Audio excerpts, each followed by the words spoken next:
Hello and welcome to the Good Stories Podcast. I'm Jody, here with Steven. Today we're talking about an author that you either already know and love, or you've never heard of him, one or the other, GK Chesterton. His writings predate the Inklings by a generation or so, as Chesterton was in college in the year 1900. According to his own description, he was a journalist first, but he also wrote novels, short stories, mysteries, as well as poetry.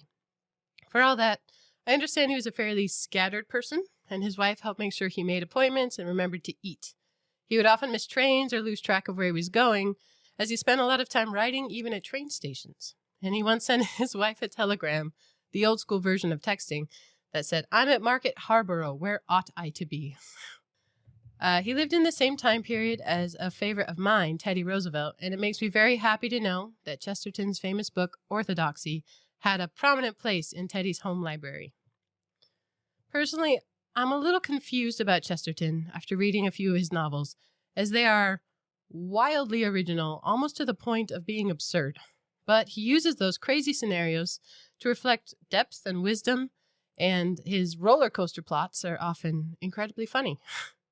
He also really seemed to want to understand why people thought the things they did, and had a heart for seeking the truth of things. A quote of his I found that seems like both good advice and wisdom when jumping into his work. "There is no such thing on earth as an uninteresting subject.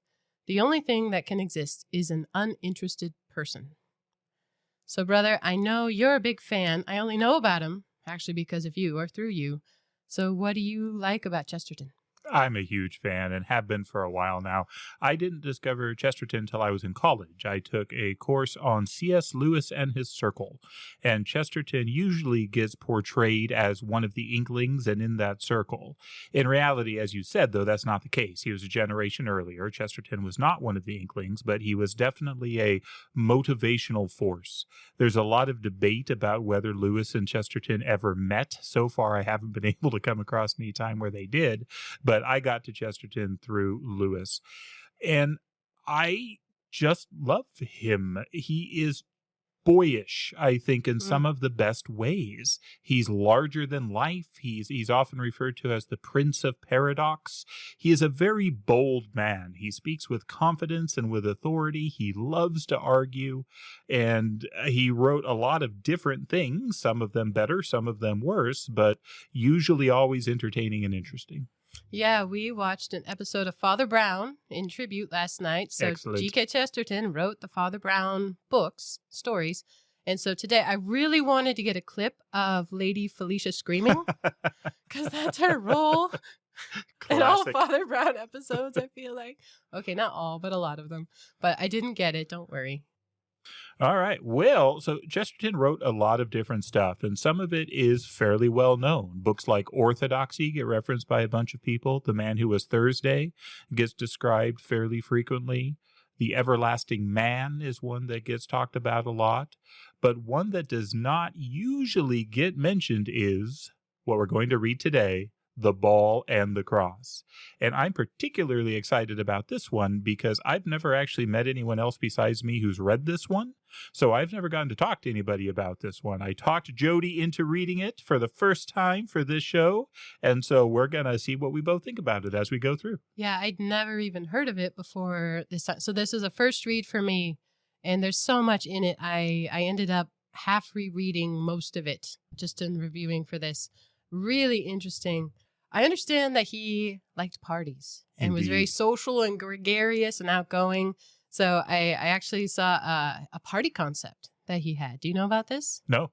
So it was let's go with a dream that he'd have a party with just everyone would come and they would discuss and discourse, and hopefully they'd have differing opinions, and they'd just have a great time talking about why they think what they think, and they'd get all along. And that was a key component, that you had to constructively argue, not just bring people down.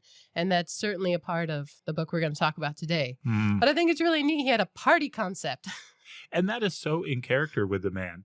It's interesting to me that It's easier to talk about people who disagreed with him in his life than the people that agreed with him. Yeah. And so the most notable names are people that he spent his life arguing with. I mean, people like George Bernard Shaw is a classic one where they would literally just debate, get on stage and disagree with each other. And then they'd go out drinking afterwards and were wonderful friends. So he loved to argue. It was just part of who he was.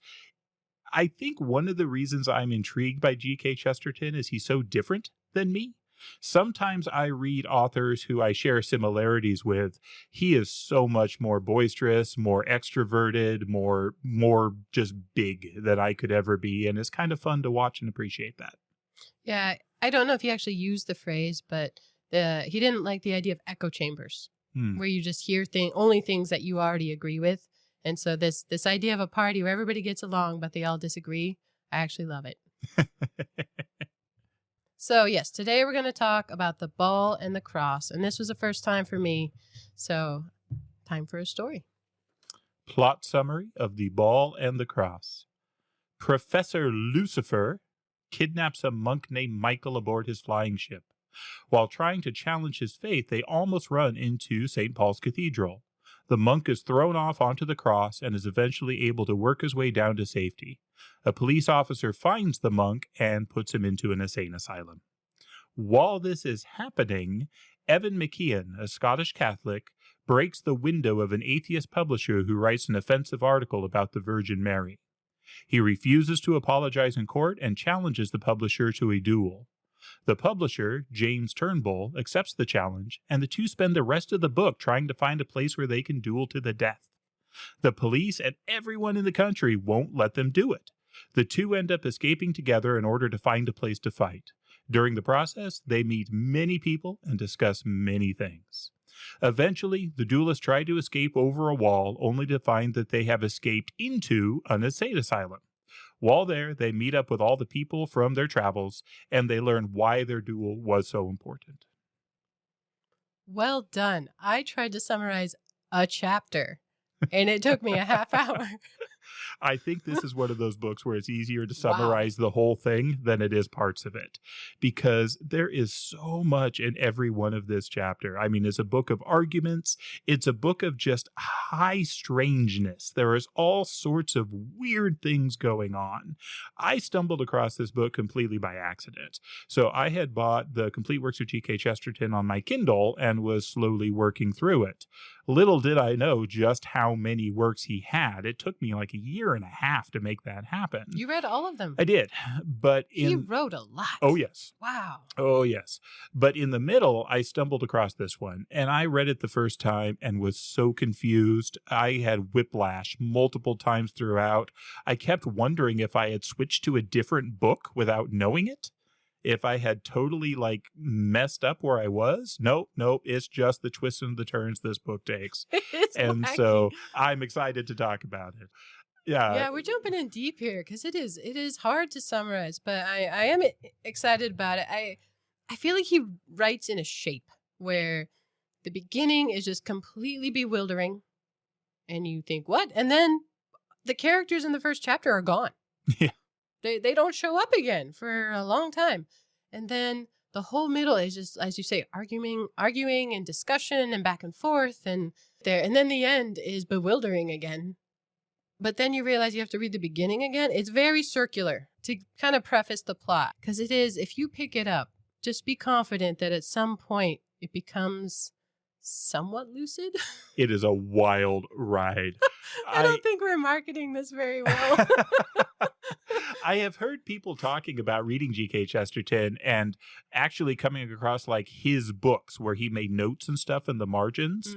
And they're doodles. He's drawing swords and battles and fighting and things, and it just fits. He went to art school. Yes, that was his first plan He's for a career. He's a professional doodler. I mean, that's super fun. I'd love to be able to do that in the margins. But okay, so let's talk about just chapter 1, Professor Lucifer, which is really, a hint right there. So one thing GK Chesterton is not is subtle. No. He'll slap you over the head with his ideas pretty aggressively. You have Lucifer and Michael in the air in conflict. It says Michael is one of his names, and he is a man, so to speak. I thought these were very funny ways to describe him. He's a monk that Lucifer plucked out of Bulgaria, and you don't know why, but other than he's the happiest man in the world. Yeah. The old monk, one of whose names was Michael, and the other a name quite impossible to remember or repeat in our Western civilization, had, however, as I have said, made himself quite happy while he was in a mountain hermitage in the society of wild animals. And now that his luck had lifted him up above all the mountains in the society of a wild physicist, he made himself happy still. So you have this monk that literally just gets kidnapped. It says he basically throws a rope down and grabs him up. And Professor Lucifer is trying to impose his worldview, and I think trying to break the faith on what would be considered a simple monk. And he says, I'm not trying to convert you, but isn't he? I feel that he is. So yeah, they're flying through the air. And if you're not familiar with St. Paul, I looked up a picture. And so it is literally a ball with a cross on top. So very much earth supporting the cross standing above it. Exactly. And so as they're flying along, it's funny because Professor Lucifer is going into this fairly long diatribe. Oh, on and on. And this poor monk keeps trying to calmly interrupt him and bring up a comment. And he's saying he's struggling with the English. And eventually he lets him know that, hey, we're about to run into something. So Professor Lucifer didn't even see it coming. And again, it's the ball and the cross that they're looking for. So they swerve sharply. They do. I love this passage here. Then a shriek indescribable broke out of him of a sudden. That's Professor Lucifer. And he flung up his arms like a lost spirit. The monk took the helm in a tired way. He did not seem much astonished, for he came from an ignorant part of the world in which it is not uncommon for lost spirits to shriek when they see the curious shape which the professor had just seen on the top of the mysterious ball. So like a crucifix? Is that what he's referring to? A cross. To? It's a cross. So St. Paul's Cathedral is actually an Anglican church. GK Chesterton was proudly Catholic. But St. Paul's is an Anglican church in London. It's actually the highest point of the city. And this is what they end up crashing on. Well, I believe he was Anglican when he wrote this. Oh, okay. He so that would make sense. to Catholicism later in his 50s with his wife. With his wife. His wife was the one who actually converted him into High Anglicanism, and then, yes, into Catholicism. They both went together. So Lucifer has this whole thing as they're talking about how the sky and the heavens are evil. Like, see, now that you're up here in my flying machine, you get it, that it's all bad. He says something like, now people will hide on the earth. I don't understand. He assumes that the monk is simple and naive, and that all he has to do is see the world of discovery, the world of science, all these things that are happening and around, the evil in the world, and then his faith will be lost. So he thinks that by just bringing him out of his naivete, he can show him these things and he's going to win this battle and convert him over to his side. And so that's Professor Lucifer's approach. The monk, though, is perfectly happy. He's happy in his naive state. He's happy in this new state. He's just grounded and he's just happy. And we see that physically with his actions on the flying ship. I think the other interesting thing in this is where we first start to get that concept of the ball and the cross. So the ball, roughly speaking, correlates to the world, materialism, that which is, and the cross obviously referring to faith. And Professor Lucifer, as the ship is hanging out around the ball and the cross, keeps talking about how glorious the ball is, this sphere, this perfect roundness, this sphere. And the monk's not having any of it. I mean, he still clings to the cross, which is where Lucifer ends up throwing him out. And it's fascinating because you can cling to a cross, but you couldn't cling to the sphere. And so he is saved by the cross physically in this setting. And this really is the first chapter, this kind of ongoing argument between the two. And then the casting away of the monk onto St. Paul's Cathedral. Yeah, he chucks him out of the ship. Off, and then he clings to the cross. Now, obviously, that's not a tenable place to remain for long. So the monk is able to finally work his way down, and he's able to crawl into the upper galleries. And all of a sudden, he's discovering security personnel who think he he snuck into this church. And he loves them. I really enjoyed that. He calls him his man Friday. Just the references to other literature he puts in here. So Man Friday, I assume, is from Robinson Crusoe.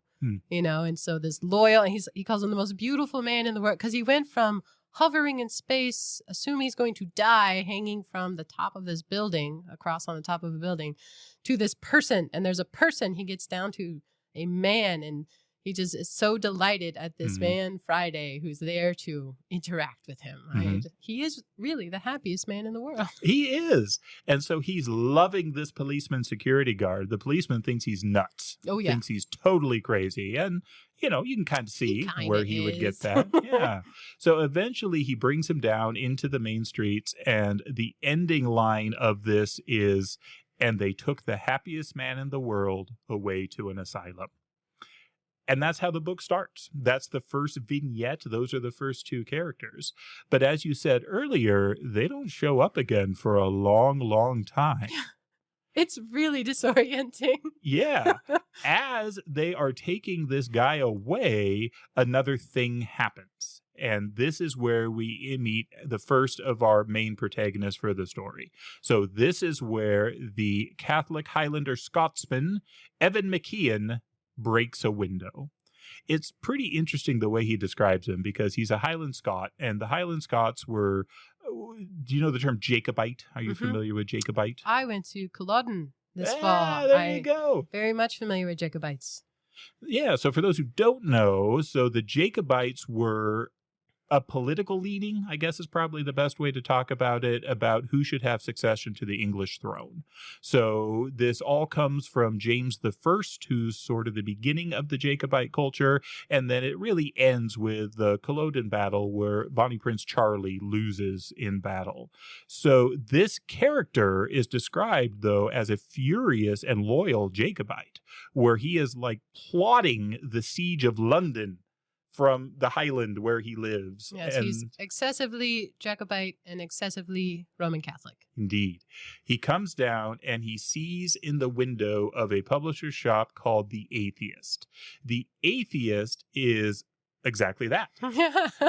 It's a guy who has dedicated his life to renouncing religion, to being as blasphemous as possible, to fighting against God. And he writes all these articles and different things that just nobody cares about.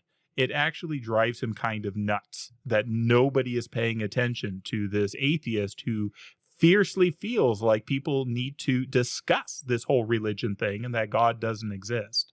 Well, in his window, there's an article about the Virgin Mary.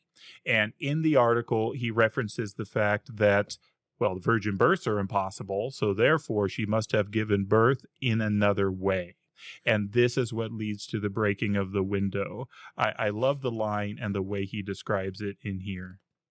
So this is Evan McKeon reading, and it says, "Then followed a paragraph giving other examples of such heroes and saviors being born of some profligate intercourse between God and mortal.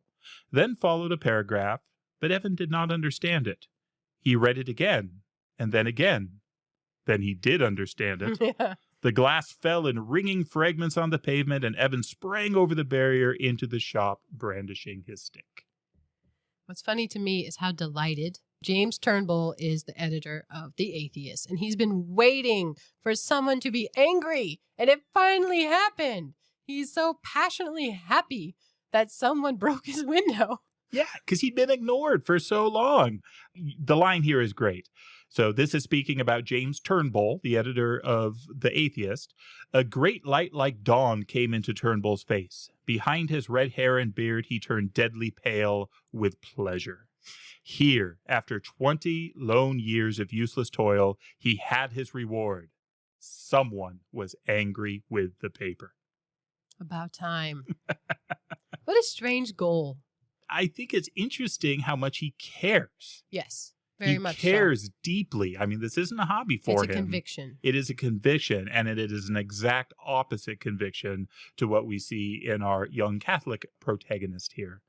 Evan gets arrested for breaking the window. Turnbull makes such a fuss, he gets hauled along too.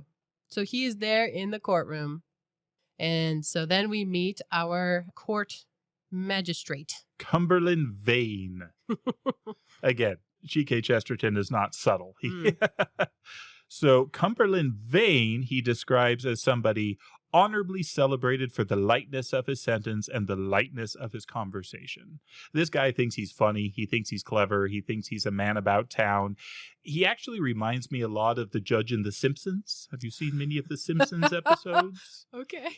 Boys will be boys, right? Everyone can get away with anything because boys will be boys. That's kind of the approach he takes. He doesn't have that conviction. Oh, no. He has authority, but he doesn't care. He just wants to get him in, get him out, and everybody have a good day.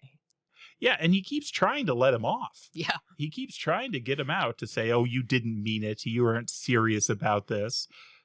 Evan meant it. He was quite serious.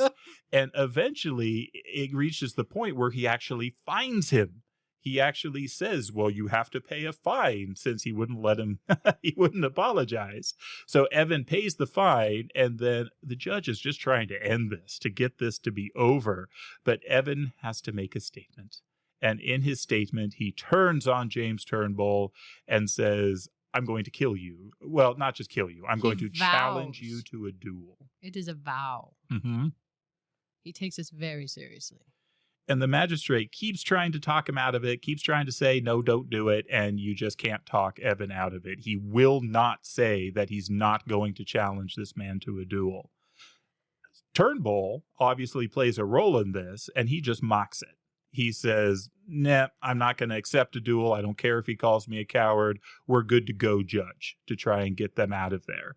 And so finally the judge says, okay, and they leave. Yeah, it does say that Evan's really new to the city. He's been up in the country in a very Catholic family and surroundings, and he had an understanding of faith from a very young age. So he's new to the city and people who don't think like him. Mm-hmm. He's used to the echo chamber. Mm-hmm. And Turnbull is much more a man of men. He understands the rules and how the game is played. So there, certainly, he's playing the game. He gets him off the hook.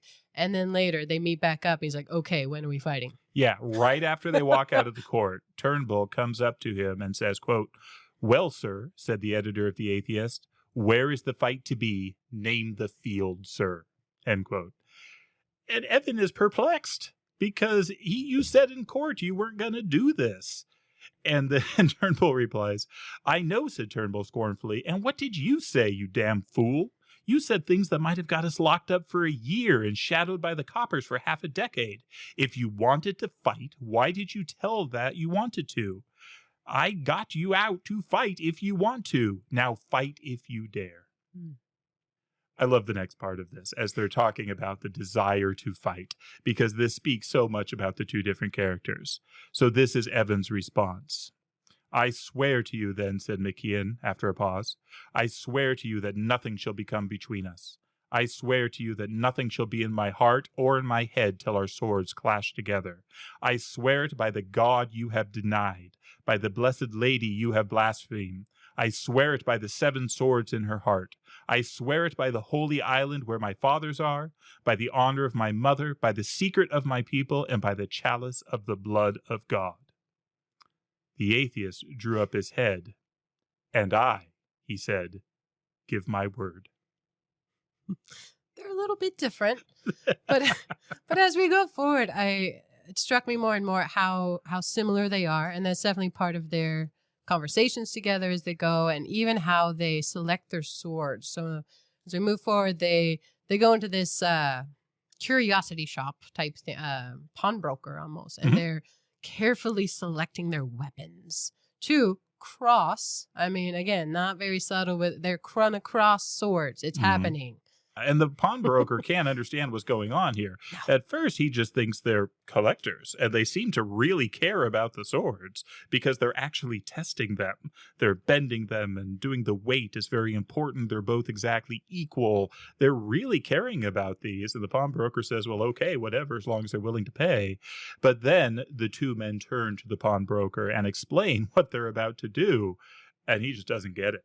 You can't do that. That's not a thing. Why are you fighting over this? Yeah, I think to him, they're decor. You know, you'd hang them on a wall. They're not for actually fighting. And Yeah. dueling's highly illegal. So Yeah, there's something you collect, not something you would actually use. And why would you fight a duel? His line here is pretty good. Well, this is a funny game, he said. So you want to commit murder on behalf of a religion. Well, my religion is a little respect for humanity. And this is where they interrupt them. And they say, basically, don't you own that other shop over there? And the pawnbroker's, yep. Says, and don't you own that pornographic bookshop over there? Pawnbroker's like, yep. It's like, I think I'm going to ignore your religion and we're just going to do this. And then they tie him up. They tie him up, they gag him, and they go out back into his garden. And this is where the fighting begins. And I think the important thing to remember throughout all this is that they're earnestly going at it. Oh, yeah. They are trying to kill each other. This is not mock fighting or pretend fighting. They're going at it as hard as they can. And it turns out they're actually pretty evenly matched. Yeah. I mean, I don't know how you learn to sword fight, but however they did, they're both Scottish, part of the Scottish upbringing. That would be awesome. That might be awesome. Oh, yeah. my gosh. I'm just going to go with that. That sounds great. So, yeah, they're trying to fight, but over and over in these chapters, the police interrupt. They're like finally getting at it. They're going, and one more strike and he'll be done. And there's the police. They see him on the horizon, or one of them sees behind it. So in this case, they see the police coming into the courtyard. And so they're hopping a wall and they're catching a cab. Yeah, they steal a cab together. And they start working together very closely. So Evan drops into this actual Scottish dialect to distract the cabbie while Turnbull takes him out. Mr. Turnbull is quite the talented individual, and he is able to drive this cab well. So McKeon hops in the back, Turnbull's in the front, and these two that are trying to kill each other make an escape together. All of a sudden, they're allies as they're trying to escape from the police. They have a chat through the window. That's basically like, we're on the same page for now, right? Till we can find a place to really do, yep, I'm in, you're in. They're kind of the first known frenemies. Yeah, they are. friend and comrade. I think they call each other my comrade and my enemy later. I mean, as they develop, it certainly becomes a thing. But yes, here they are traveling together to find a place to kill each other. And Turnbull knows the area better. He knows the city better. And he's trying to explain to McKeon that, hey, look, we're going to have to go a ways because they're not going to let us do this. And so there's that first battle where they fight and then they escape. They steal the cab. They go off. And then as they're walking off through the forest, problems start to occur. McKeon turns to him and basically says, look, we've got to do this now. Yeah. Let's fight now. It has to be now. And Turnbull is saying, well, shouldn't we find a more secluded spot? Let's go a little bit further. And no, we have to do it now.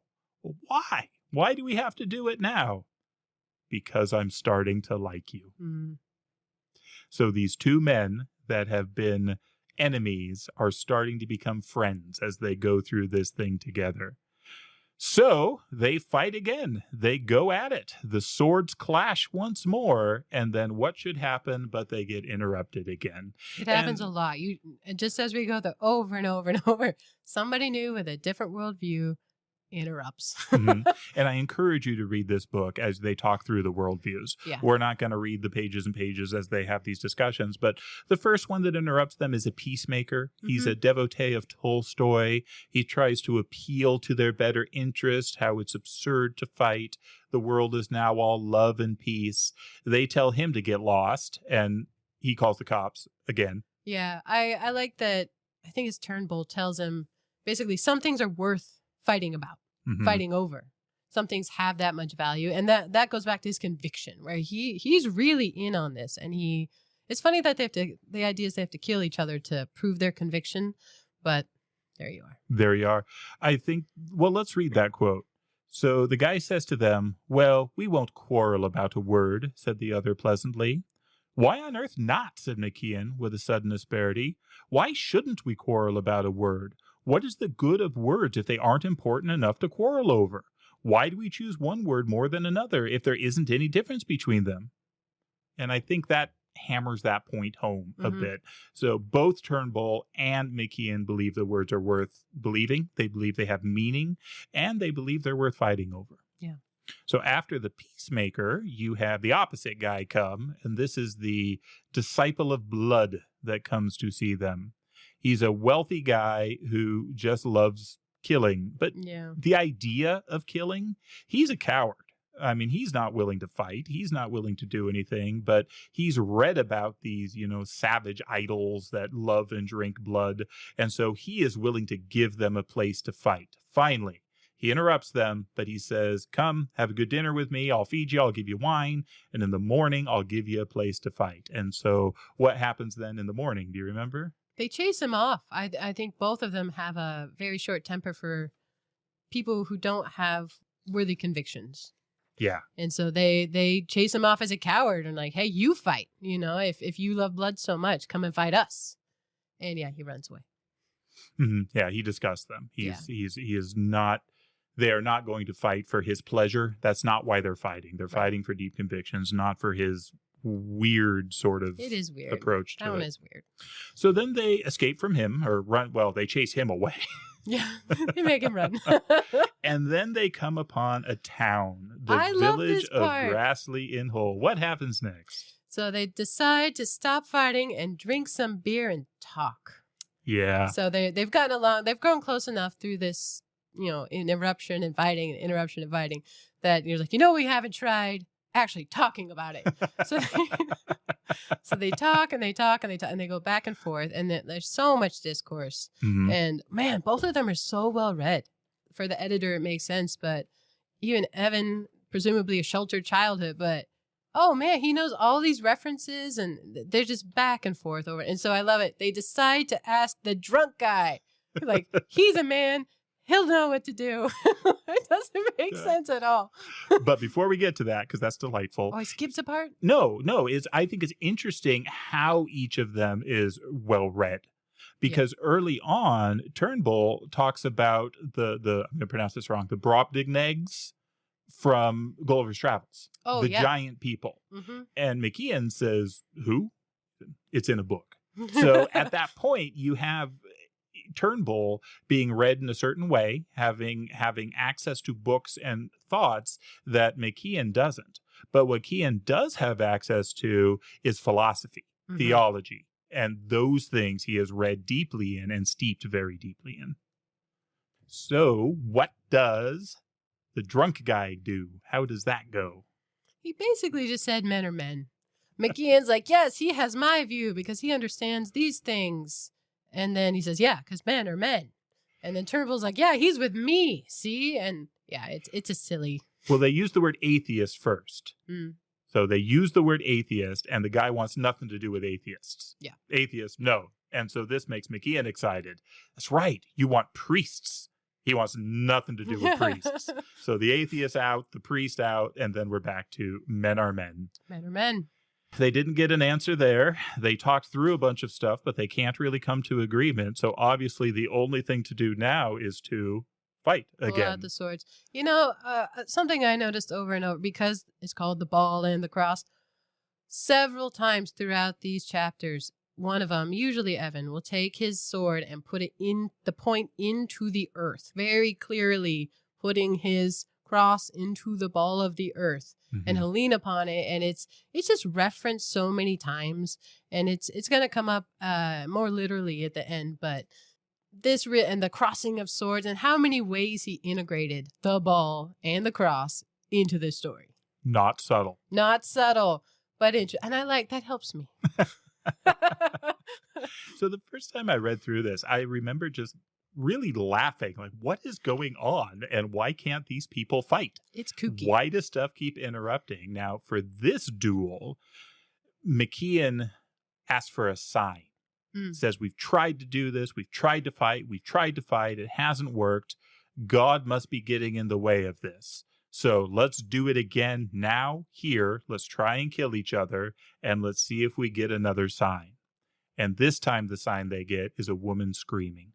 And so this moves into the passage of the chapter I think is called The Strange Lady. The Strange Lady.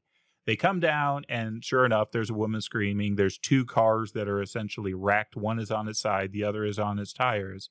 And there's a bunch of drunk guys that are about to accost this young lady and her chauffeur. And her chauffeur is injured by the drunk guys. Turnbull and McKeon just leap into this. They're ready to save her. And both of them, Turnbull is fantastic during this scene. Totally. McKeon is fantastic. And they end up saving her, and she ends up driving away with them as they leave the drunken rich kids behind. And this is cute, right? With McKeon. He is Twitter-pated. He is smitten immediately. From the beginning. He is absolutely in love with this young woman. What we learn about this young woman, though, is that she is wealthy. She is young. She's doesn't really have a whole lot she believes in one way or the other. She actually comes across as fairly hollow. Is that sort of the impression you got? Yeah, and she is escaping with them away from her bad situation, but then they come across the police, and it's unclear why she does it, but she saves them. She drives away with them and takes them to one of her houses. I don't know. She seems very wealthy. But yeah, the lack of reason for doing something really sticks out with her. Yeah, it's not clear why she does it. But she does it. And doesn't seem to care very much. No, but at the same time, obviously something about them it's makes probably a difference. Evan, you know. Certainly, the Highlander. The other thing you learn, though, through all these encounters is that everyone knows about them. Yeah, good point. The newspapers are rife with this. There's stories about them. They're Everybody famous. knows this is going on, and everyone is trying to stop them. So she takes them down. She ends up dropping them off, and now they're at the seashore. And she goes back to her place, and obviously the only thing to do now is fight again. Because what else would you do? This one didn't make as much sense to me because he had just asked for a sign and said, if I get a sign, we won't fight anymore. Yeah. Well, they got a sign and now they're fighting again. But they're now on the coast. And this is an area that Turnbull knew in his childhood. He says, oh, let's go down there. He knew a spot on the sand where no one would interrupt them, where they could go down and they could finally get this done. So they go down to this spot on the beach. It's beautiful, it's perfect. But wait, there's a little bit better spot down the way. Yeah. So they go to the other spot, and it's this perfect sand arena, and the duel begins again, and they're going at it, and the tide comes in. What's weird is Evan says he promised the lady that they'd do it. So now they have to fight because now it's also a matter of honor to this woman that he fell in love with.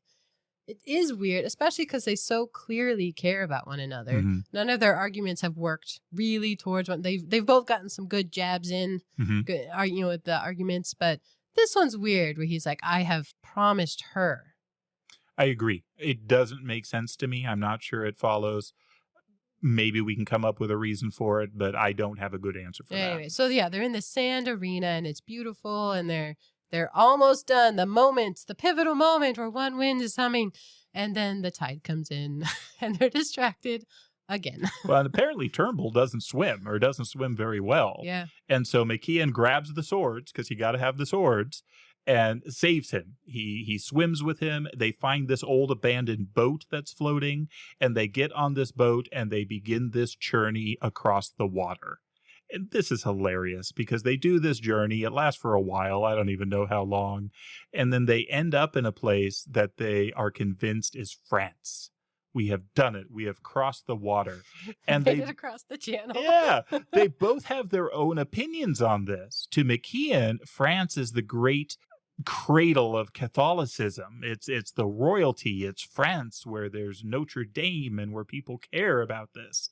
And to Turnbull, this is the home of the Enlightenment and the French Revolution.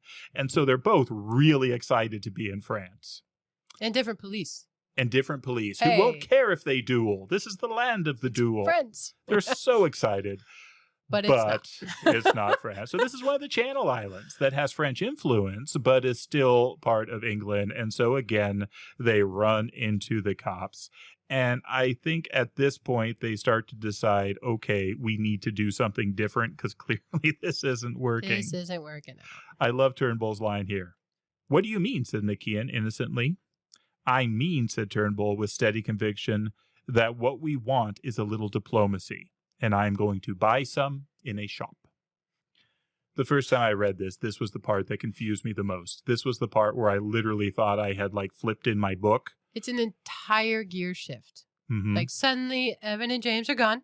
Mm-hmm. And they were talking about this dude, French platitudes, and his daughter. Like, what? Yeah. It's confusing. So there's a French dude and his daughter, and then you have two other characters that miraculously appear. Spoiler, they're the main characters in disguise, but I couldn't tell that the first time I did it. It took a while. I didn't get it right away either. Even when they described their bright yellow hair and mustache, and they're very flamboyant, and there was no parallel at all with the characters we'd been learning about. So yeah, it is quite the gear shift. What happens is one of the characters accosts this young French lady, but he does it at a time where that other character is around and can rescue her.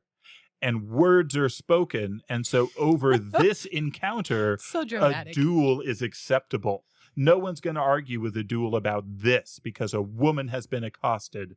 Insults have been exchanged, and so now a duel can occur. They even get seconds from the village who are willing to stand by. But then the twist comes. Turnbull has fallen in love with this little French girl. Very religious. Yeah, he French goes girl. to mass every day. Yeah. For the time they're there. And the impression you get is this is quite a period of time. He goes to mass, in part, I think, as part of his disguise. Turnbull wouldn't go to mass, so this person does. But then the young lady goes to mass every day, and they see each other, and he falls in love with her. And so after this duel gets proposed, where now they can finally do it, there's a reason they can do it, no one will interrupt them, the lady goes to Turnbull and tries to talk him in to going to mass once more, confessing and taking the sacrament. Yeah, I love this interaction, actually. So her name's Madeline. And when she's walking in the woods, the place where she's accosted, I mean, he like holds her hand or something. It's very dramatized. They don't hurt her at all. No. But it says she's walking home alone from church in the dark and that she wasn't afraid. And it says something like, I think the shadows might have been a little afraid of her because she has such confidence and faith. But yeah, she's talking to Turnbull and he thinks she wants him to not duel. Like, yeah. And he's like, oh, I'll do anything for you, but not that. You know, I won't give that up. But no, she wants him to take communion. She's like, you've been at mass and I've seen you. You don't take it. So there's another one in a few hours. Come back, take it, and then you'll be saved. And so this conversation, he says, I am sure there is no God. And she says, but there is, quite quietly and rather with the air of one telling children about an elephant. Why, I touched his body only this morning. And Turnbull says, you touched a bit of bread. Oh, I will say anything that can madden you. He's trying to get her to react, and she's so calm and so at peace. And she says, you think it is only a bit of bread. And her lips tightened ever so little. And he says, I know it is only a bit of bread. With violence, she flung back her open face and smiled and says, then why did you refuse to eat it? Yeah. Ah, that's so good. It is so good. Couple paragraphs down. Why, how silly of them, cried out Madeline with quite a schoolgirl gaiety. Why, how silly of them to call you a blasphemer. Why, you have wrecked your whole business because you would not commit blasphemy. Mm-hmm. Something I wrote down about Chesterton is throughout this, he really makes the duelists walk through their own arguments, really all the way to the end. And that's how both of them neither one is converted by the other, but they do, I think, have a bunch of realizations about a measure of truth in what the other one is saying and why they have such conviction about it. And this is part of that. This is part of Madeline's way of walking Turnbull all the way through the end. Why not take communion if there's nothing to it? Yeah. I liked that a lot. I agree. All right, where are we at? Well, that messed it all up. The gig is up. And so the two of them now tear off their disguises and they start running away and the cops are chasing them again. And this part is fun because now they bump into a drunk rich man who says, you know what? You really need a yacht. Like my yacht. Why don't you use my yacht? Take it. And they do. They steal his yacht. It's the so the kookiest two story. of them run down, jump onto the yacht, and sail away from the police. Neither of them is a sailor. They both have practical skills that can kind of help them through this, but their goal, I think, is to hit America. They are going west, and they're trying their best, and all of a sudden, they stumble across a desert island. They crash the yacht into this island, don't they? Isn't it, like, destroyed? I mean, it's stuck up there, yeah. But not so crashed that they can't get all of the goods out of it, so they take the rich guy's food, they take as many bottles of champagne. It is well supplied. It is well supplied. And so they take all this onto this island, which they're convinced by now is an island. They don't think they've hit America. They're on a desert island. Finally, they can have their duel. But at this point, they realize there are a lot of bottles of champagne there. There's a lot of food there. It would be wrong to just waste all this. Why don't they drink all the champagne, eat all the food, and even more, since they're on a desert island where no one's going to know what they did, no one's going to know that the duel came off, why don't they write a manifesto and put it in these bottles and fling them into the sea before they duel? And so that's exactly what they do. They hang out for days. They kind of party together. They enjoy each other's company. And they write their manifesto. They throw it into the sea. And then finally, days later, they are ready. All the cigars are smoked. The champagne is drunk. And so they go up to the highest point on the island where they were going to do their battle. And then what happens? They realize they're not alone. Again, it's not an island. They haven't made it to America. They're still in England. Somehow their navigation was terrible, and they're on actually a peninsula.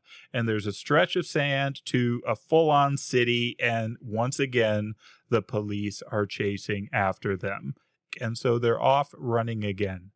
At this point is where I would say things get really weird. Yeah, so that's the shape. We started with totally kooky with Professor Lucifer and the monk, and then they disappear. And then we've had this duel and the debates throughout, and they keep getting interrupted. And now is where the shape changes to bewildering ending for a little bit here. It's insane. But then it kind of comes back around, so stick with us. So they're running from the cops, and the next thing they do is they see this wall, that if they can just get over this wall into this garden, they think they're going to be safe. So they do it. They climb over the wall, they hop into the garden, and they discover they have broken in to an insane asylum. I like the conversation because they meet a guy who's all put together, a gentleman walking around, and he's basically like, can I help you? And they're like, well, we need a place to fight. And it's so secluded here. And that's what we're doing. And we're dueling. And he's like, what are you fighting about? And they're like, well, God. He's like, what luck? I'm God. I did not expect that. No, they meet God in the insane asylum.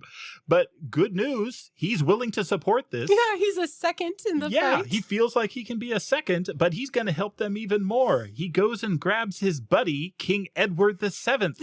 This guy who thinks he's the king, King Edward VII, to be the other second in the fight. And I've just got to read through some of this because this is one of my favorite parts. The atheist gets to meet God. God is in front of him, and he's not going to lose this opportunity.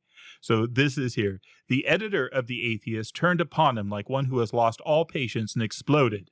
Yes, you are God, aren't you? He said abruptly. Why do we have two sets of teeth? Teeth? Spluttered the genteel lunatic. Teeth? Yes, cried Turnbull, advancing on him swiftly with animated gestures. Why does teething hurt? Why do growing pains hurt? Why are measles catching? Why does a rose have thorns? Why do rhinoceros have horns? Why is the horn on the top of the nose? Why haven't I a horn on the top of my nose, eh? And he struck the bridge of his nose smartly with his forefinger to indicate the place of the omission, and then wagged the finger menacingly at the creator. I've often wanted to meet you, he resumed sternly after a pause, to hold you accountable for all the idiocy and cruelty of this muddled and meaningless world of yours. You make 100 seeds and only one bears fruit. You make 1,000,000 worlds and only one seems inhabited. What do you mean by it, eh? What do you mean by it? Poor dude had no answer. He had no answer. He's got nothing.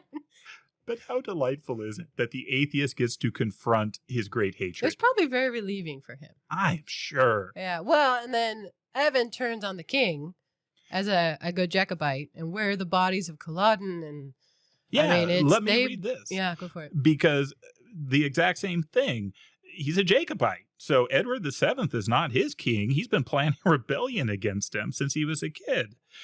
And folding his arms and throwing back his lean, hawk-like face, he haughtily confronted the man with formal frock coat and the eccentric elbow. What right had you stunted German squires, he cried, to interfere in a quarrel between Scotch and English and Irish gentlemen? Who made you, whose fathers could not splutter English while they walked in Whitehall? Where are the corpses of Culloden? Where is the blood of Lochiel? MacIan advanced upon his opponent with a bony and pointed finger, as if indicating the exact pocket in which the blood of the Cameron was probably kept, and Edward VII fell back a few paces in considerable confusion. Really, it's another version of making people walk through their arguments, really, and they don't have an answer. Well, the rest of this I think we can go through fairly quickly because, frankly, it's confusing and I don't understand a lot of it. They're stuck in this garden, but then these doctors commit them. Yes. So Evan and James are committed into this insane asylum. And they're like, well, maybe we are crazy. We don't know. And then there's these two dreams. And then they have the two dreams. And essentially, much like in what we just spoke about, where they got to confront their enemies, in this dreams, they get to see, or they're offered, what would happen if their philosophies came to full fruition. Yeah, I thought of it as a vision of what it would look like if they actually got what they said they wanted. Yes, they're extremes. And so with MacIan, you get a military religious zealotry. You get the ball shrouded on St. Paul's, and you get the cross up in glory. But you also get cruelty. You get the Inquisition. You get all this darkness. MacIan doesn't want to have anything of it. He recognizes that the guy on the flying ship that is showing him this, that's right, our friend Professor Lucifer from the first chapter is back. There he is. He doesn't want any of it. And so he says, let me down. And he says, nope, won't do it. And MacIan says, well, fine, then I'll jump. And Professor Lucifer says, well, what are you hoping for? And he says, I'm hoping for a miracle. And he jumps. And that's when he wakes up. And then with Turnbull, you have the opposite. You have the cross destroyed by a cannonball. You have the atheist revolution going on. And you have cruelty. You have extensive cruelty, and it's a horrific scene. And Turnbull keeps saying these people have rights. And the professor says, well, he's converted you, hasn't he? He's made you a Catholic. And Turnbull says, no, I've always thought people had rights. I'm not going to be a part of this. And the guy says to him, well, do you think I'm the devil? And he says, I think the devil is a dream, and I think this is a dream. So yes, I think you are the devil. And he jumps off and wakes up. Yeah, so funny that both of them do the same. They take the same action, even though it's the vision of what they've kind of argued for, but to its extreme, makes them both respond in the same way. They're like, no, I don't want any part of this. I'm out. In the insane asylum, now that they've woken up, they're taken in by the doctors and they are put into solitary confinement. I do love the line, though, that leads up to that. They're talking to, there's basically a lower tier of doctor, and then there's the guy running it all, who's the Professor Lucifer. And they're talking to the lower tier guy, and they're saying, we want to see the director. We want to see the guy in charge. And he is trying to block them, and I love this. The tall Highlander bending over him put one hand on his shoulder with fatherly interest. You don't seem to appreciate the peculiar advantages of my position as a lunatic, he said. I could kill you with my left hand before such a rat as you could so much as squeak, and I wouldn't be hanged for it. He's like, okay, you can see him. And so he goes and sees him. But when they see him, they see the professor. They know they're not going to get anywhere here, and they end up being put in solitary confinement. They're put into cells B and C. That drives me crazy. They're in B and C, and there's no A, because there's a label for B and C, and there's no A on the wall. There's no door. And so they wonder, well, who then is an A? In solitary confinement, they both go a little nuts, and then they come back to sanity, and then they go nuts again. There's a long process here. They end up being able to actually tear some things out of the wall. There are things that don't make sense in this building. They're able to tear this thing out of the wall, and they're able to communicate eventually with each other and with the idiot who is in cell A. Funny to me that you like the details in the chapters. I got so much out of this kooky ending. Okay, so they're in these cells. So we see it from Turnbull's perspective, James's perspective, the atheist. He begrudges that he doesn't even have the decency to write or count the days on the wall because it's all mechanical. It's all like shiny tile. It's sluiced out in the morning of anything dirty. So it's wildly clean, and he can't make any mark. He can't put down any of his thoughts. He can't communicate in any way. And he gets so angry about it. And the thing is perfect, right? It's this perfect machinery, but there's a spike. Mm-hmm. And the spike doesn't fit. It sticks out irregular, and it drives him crazy. I mean, he's already a little bit crazy anyway because he's in solitary for a month. But this spike, he just hates this thing. They have little air holes. And so one of the air holes is a little less dark one day. And yeah, he sticks his finger in there and it starts to break. And so there's this whole, dissertation on a machine that's perfectly built has to remain perfect. Because if you break it a little, it's going to break way more. And organisms don't do that. You know, if you get a little bit sick, you tend to get better. Mm-hmm. But this perfect machine, he breaks it a little. And so then the hole gets bigger. And then he sees, Evan's finger coming the other way. But they have this conversation like, all right, which part of this do you hate the most? And I love it. Evan's like, you'd think I was mad if I told you. He's like, no, tell me. And it's the spike. He has a spike in his cell as well. Mm-hmm. And James was like, yeah, totally. I hate that thing. And Evan's awesome because he's like, yeah, I ripped it out. Yeah. He just ripped it out of the wall. He's a strong dude. He is. But yeah, that's how they discover cell A. And so he knows that there's a guy in there. And he's like, I don't like to look at him. Mm-hmm. So the guy in cell A, he doesn't like to look at him. He makes him really uncomfortable. So James gets up there and he's talking to him. And so they describe him as this very old man with very white hair with shocking blue eyes, which matches the description of the monk Michael at the beginning, way back at the beginning. And they said that policemen took him away and threw him in an insane asylum. The happiest man in the world. And he's still happy. And so I love this part. I can't do believe too. you're just glossing over. I'm like, this is the part I finally got excited about this book. Because the rest, they're just arguing and then somebody interrupts. And they're arguing and somebody else interrupts. This is so cool, though, because the guy in cell A, Michael, they don't know his name, but he's like, oh, it's a hole. And he's happy about the hole. And he's happy where he is. And at some point, though, he looks at Turnbull and he's like, can I help you? Can I help you? And he's like, no, I'm good. Like, it's fine. But Evan, who's always looking for miracles, suddenly the door is a little bit open to their cell. Cell A doesn't have a door. But he's like, that guy said he could help you. And then that happened. Mm-hmm. And Turnbull's like, well, it's a machine, right? It's starting to break. We've broken it. But Evan sees it as this miracle. And I thought that was really cool. And he tore the spike out of the wall. Yeah, he didn't like it. He ripped it out. Sorry. I loved that whole part, actually. Oh, don't apologize at all. I agree with you. I think that is fantastic. What happens next? They go out into the wide world of the insane asylum.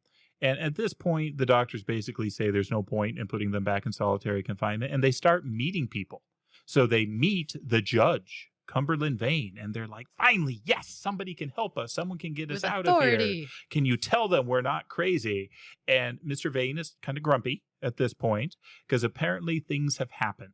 The country has gotten so worked up about their duel. They think it's insanity that they've passed new laws to where you have to be declared sane. Yeah, you have to or you can be locked up. Prove your own sanity. You have to prove your sanity. You have to wear a little S once you get your approval. And that's why it says they were in solitary, which I don't even know what to make of that. Because he was pushing laws through, Lucifer was pushing laws through Parliament. And somehow they, James and Evan, are so pivotal and so famous and mean so much to the people when they're out that they put them in. All I can think is that they were two people that actually cared about something from different sides, but they actually believed. There was something worth arguing about, something worth fighting for, something worth doing. And if people listened to them, other people might be convinced that there was something worth doing, worth fighting for. I mean, everyone they meet would interact with them in some way. Why did the woman save them? Mm-hmm. Why did the woman drive off? They have this effect on people of bringing them in to at least the concept that the conversation is important. Just the duel, they could pitch as insanity. And so they could use the duel to get these laws passed, but they couldn't be out and around where they could actually defend themselves and make their points known, because then people might actually take sides and start caring. And the impression you get, or what we get here, is basically this has all happened. And so now Professor Lucifer is in charge of everything. They meet all these different people that they've met, including the young ladies that both of the men were infatuated with. And they're hanging out in the asylum until they all get summoned to go inside. So they're threatened. Mm-hmm. At gunpoint, they said there are machine guns in the windows, and what is going on? I thought it was crazy. Yeah. Well, it took me back to the first chapter, and there's a lot from the first chapter that I think helps tie out the ending. At the beginning, the monk's talking about Lucifer loves the ball and all these things, and he wants to put the ball on top of the cross. You know, it's more superior. And the monk basically says, well, that'd be a problem. And Lucifer says, why? What are you talking about? What would happen? He's like, it would fall down. Mm-hmm.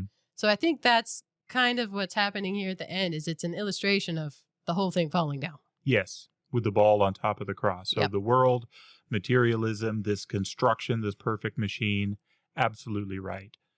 When they're in, you start to get some of these characters they've met that are talking to Professor Lucifer, including the French guy. Madeline's dad. Very French. And he talks about the social contract. This idea that you have a right to rule over us because certain things. And he makes the argument, so the social contract is broken now, right? Yeah. And Professor Lucifer, it's broken. I'm just in charge. And then he asks, so this whole thing based on petroleum, right? Yeah, it's a machine. It's based on petroleum. Yeah, weird question. So what does he do? He sets it on fire. He comes out rubbing his hands after he launches the whole thing. Yeah, they smell smoke, and they're like, what just happened? Wow. So this whole giant complex goes up in smoke. Everyone starts running and escaping, but there's still one guy who's stuck. Michael is stuck. In cell There's A. no door to his cell. And so both Turnbull and McKeon run down after him, and the young ladies follow them as well. So Madeline and Beatrice, we learn, is the name of the other one. Mm. They go down, and what happens next? Did you like this part? I did like it. It's a wall of fire, and they are men of action, and they trust each other now. That helps too. They can't get in. They can't get through the flames, and they're calling. Turnbull is calling to this man. He's like, "Come out! Save yourself, you fool!" And Evan's like, "No, that's not how you do it." He's like, "Father, come out and save us." Mm-hmm. And then a miracle.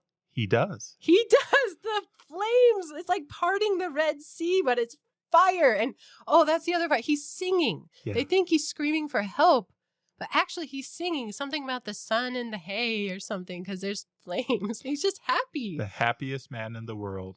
And he comes out, and in coming out, the flames part. He's able to pass through, and he's able to save the others at this point who follow him as well through this pillar of fire. And I believe, doesn't Turnbull kneel? I think he does. I think seeing a legitimate miracle he can't explain materially, he bends a knee. Yeah, it was too much at that point. There's not much left. Professor Lucifer takes off in his flying ship.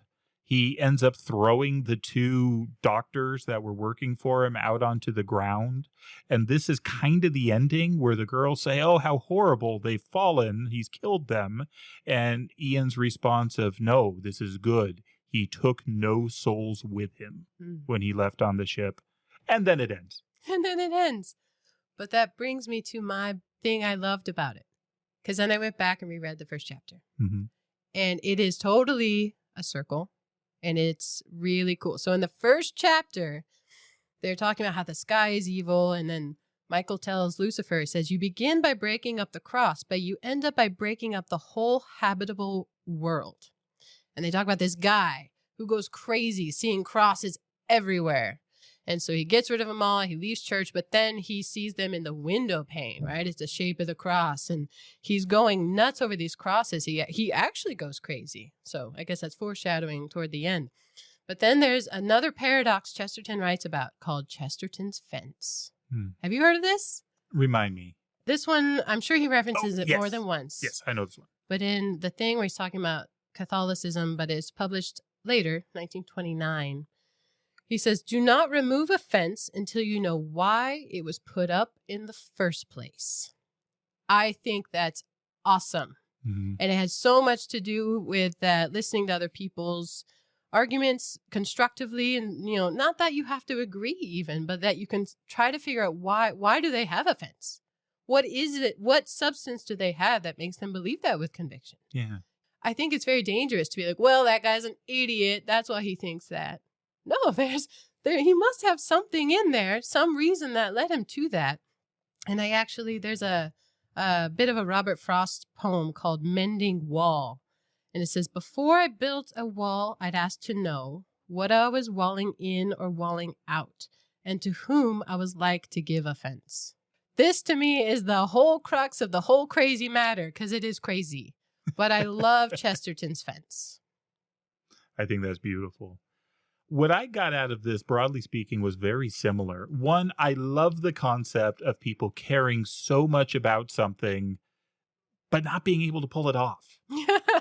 They keep getting interrupted. Come on, guys, we just want to fight each other. And that through this, they become comrades and friends and learn about each other.